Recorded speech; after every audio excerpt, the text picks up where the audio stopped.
নমস্কার বন্ধুরা, সুপ্রভাত। কেমন আছো সবাই? আমিও ভালো আছি। গতকাল তো রথযাত্রা ছিল। সারাটা দিন থেমে থেমে কিছুটা হচ্ছে, আবার কিছুটা সময় বন্ধ থাকছে, এরকম থেমে থেমে সারাটা দিন বৃষ্টি হয়েছে। আর আজকে তো ভোরবেলা থেকেই বৃষ্টি পুরো। জানি না, ভোরবেলা বলছি আমি উঠে থেকে দেখছি হয়তো রাতের থেকেই হচ্ছে বৃষ্টি। সমানে দেখো বৃষ্টি।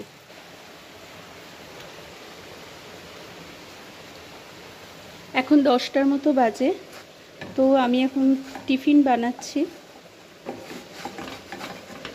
পরোটা তরকারি। রুটিই করবো ভেবেছিলাম, মেয়ে বলল মা একটুখানি পরোটা করে দাও আজকে, তো ওই জন্য একটু পরোটা করছি আর তরকারি। আর আমার সকালবেলা দুপুরে রান্নাবান্নাও মোটামুটি কমপ্লিট। আজকে তো শনিবার, নিরামিষ।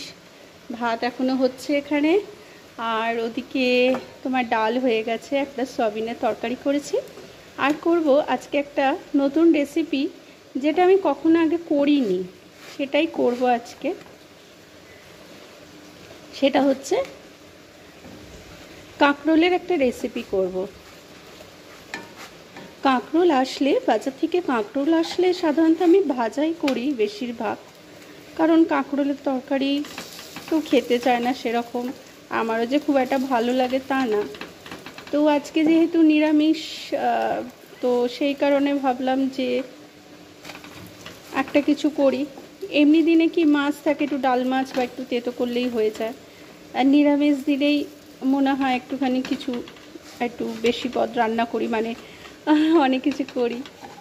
আজকে কাঁকরোলের একটা পদ করব, তার জন্য আমি কাঁকরোল সেদ্ধ করতে দিয়েছি। এই যে কুকারে সেদ্ধও হয়ে গেছে কাঁকরোলটা আধখানা করে করে সেদ্ধ করেছি। তো তোমাদেরকে সেই কাঁকরোলের রেসিপিটাই দেখাবো। বাকি সব রান্না হয়ে গেছে, এই জলখাবারটা হয়ে গেলে আর কাঁকরোলটা হয়ে গেলেই আমার মোটামুটি রান্না কমপ্লিট। আর আজকে একদম সকালে ঘুম থেকে উঠে ফার্স্ট আমি ঘরটা ঝাড় দিয়ে নিয়েছি। এবার রান্নাটা কমপ্লিট করে ঘরটা মুছে নেবো, ব্যাস হয়ে যাবে এবেলাকার মতো কাজ কমপ্লিট। আর রান্না করতে করতেই রান্নার কিছু কিছু বাসনপত্র এই যে মেজে নিয়েছি কিছুটা। কাজ করতে করতে কাজের ফাঁকে ফাঁকে, রান্না করতে করতে রান্নার ফাঁকে ফাঁকে যদি কিছুটা করে বাসন মেজে নেওয়া যায় না, তাহলে দেখবে অনেকটা হালকা লাগে। একসঙ্গে অনেকটা বাসন আর পড়েও না, আর তাতে একটু অনিচ্ছাও লাগে, বাবা এত বাসন কখন মাজবো, এই ব্যাপারটা আর থাকে না।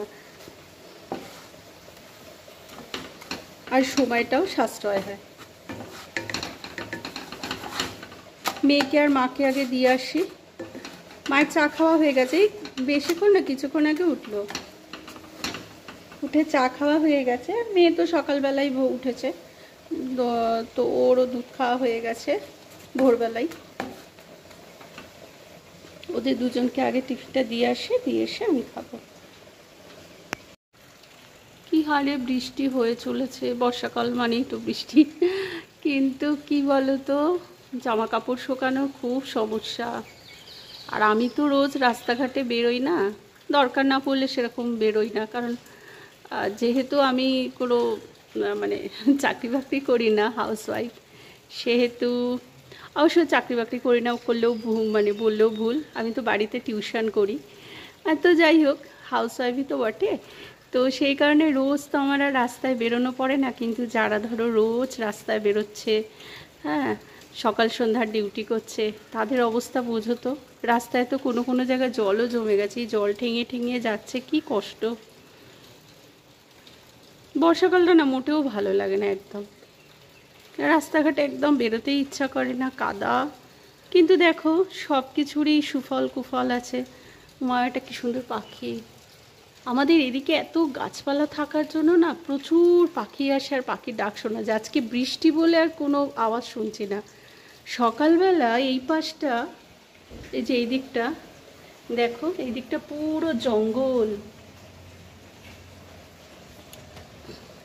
কত রকম পাখি আসে আর তারা ডাকে, অনেক পাখির ডাক শোনা যায়।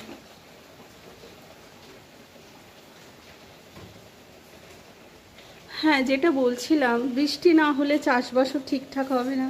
সুতরাং সব কিছুরই সুফল আর কুফল আছে।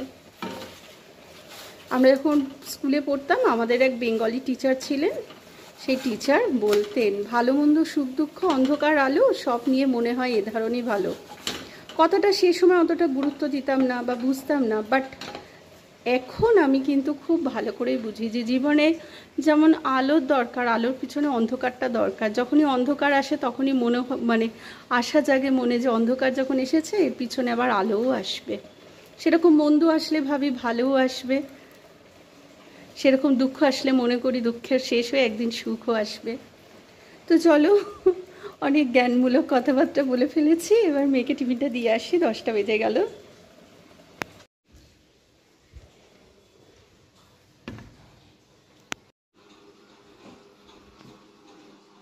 আচ্ছা খেয়ে নাও, আগে খেয়ে দে পড়ো কেন।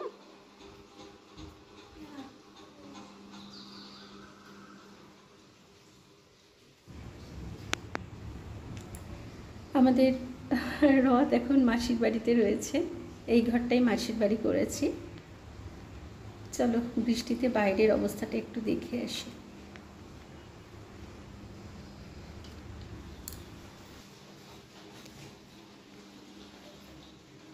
কালটি ঘুমিয়ে পড়।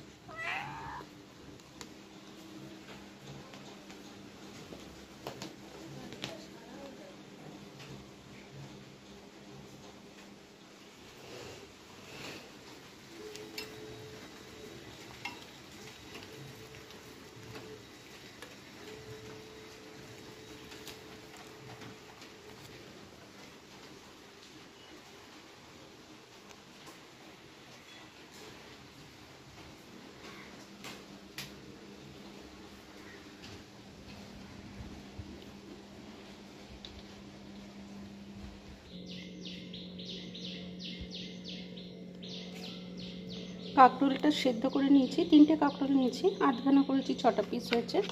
এবার এর গায়ের কাটা কাটা ভাবগুলো একটু ছাড়িয়ে নিয়েছি, অল্প ছাড়িয়ে নিয়েছি, আর এর ভেতরে এইটা বার করে দেবো। এবার এগুলো বাটি বাটি মতো হয়ে গেছে, আর এটা বার করে নিয়েছি, আর এটা একটু বেটে নেব। এটা বাটা হয়ে গেছে। এখানে দিয়েছি একটু বেসন, একটু ভাজা মশলা, এটা কাশ্মীরি গুঁড়ো লঙ্কা, একটু হলুদ আর একটু নুন। এবার এটাকে মাখবো। মেখে ওই যে কাঁকরোলগুলো বাটি বাটি করে রেখেছিলাম ওটার ভেতরে এটা পুর দেবো, পুর দিয়ে ভাজবো। এখানে একটু বেসন গুলে নিয়েছি, এবার বেসনে চুবিয়ে চুবিয়ে এগুলোকে ভাজবো। এই যে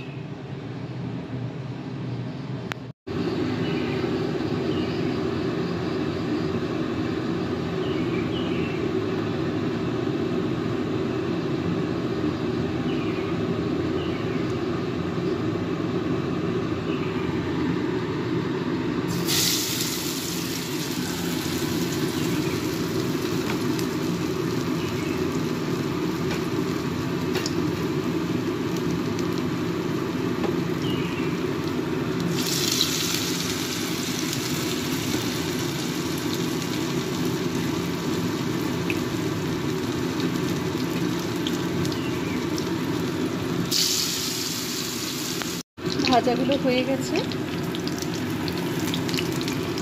ওপর নিচটা ভালো ভাজা হয়েছে, ধারগুলো একটু কাঁচা কাঁচা আছে।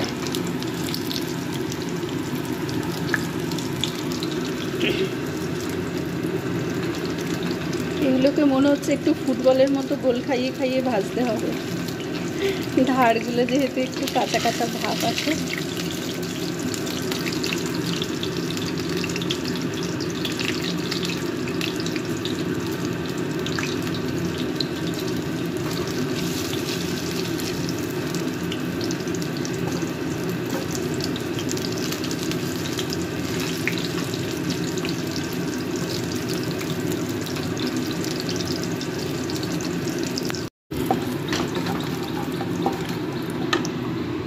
এগুলো নামিয়ে নিয়েছি, আর এখানে কতগুলো বাদাম ভাজতে দিলাম।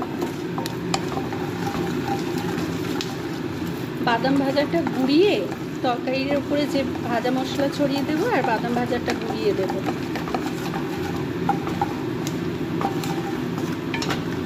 যার জন্য একটু বেশি তেল লেগেছিলো, কিন্তু এখন একটু তেলটা কমে নিলাম। এই যে তেল রেখে দিয়েছি, এখানে দিলাম জিরে, শুকনো লঙ্কা আর তেজপাতা।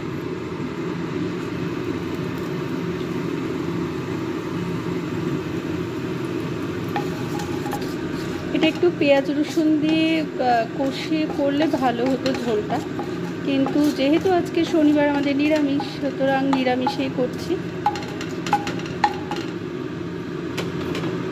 দিয়েছি নুন, নুনটা তেলের মধ্যেই দিয়েছি, নুন, হলুদ, কাশ্মীরি গুঁড়ো লঙ্কা, আদা বাটা, এখানে একটু চিনি দিয়েছি। আর কাঁচা লঙ্কা দিইনি, যেহেতু শুকনো লঙ্কা ফোড়ন দিয়েছি আর ভাজা মশলা দেবো।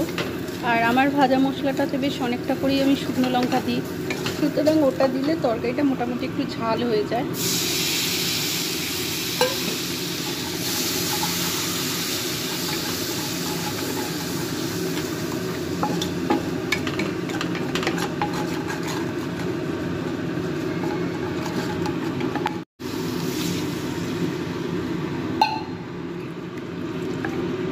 আর একটু জল লাগবে।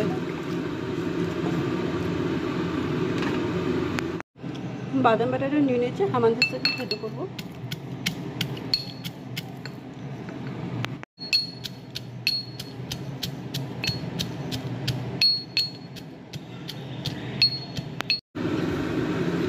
ঝোলটা দেখো কিছুটা ফুটে গেছে।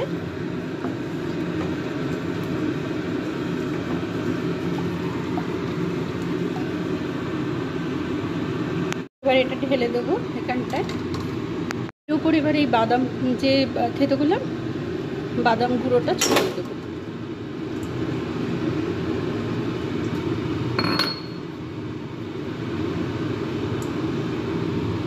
ভাজা মশলা ছড়িয়ে দেবো।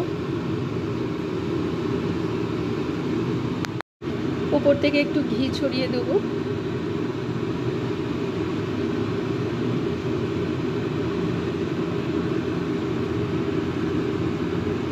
ব্যাস দেখো রেডি। ঝোলটা একটু পরে টেনে নেবে অবশ্য। রেডি আমার পুর ভরা কাঁকরোল।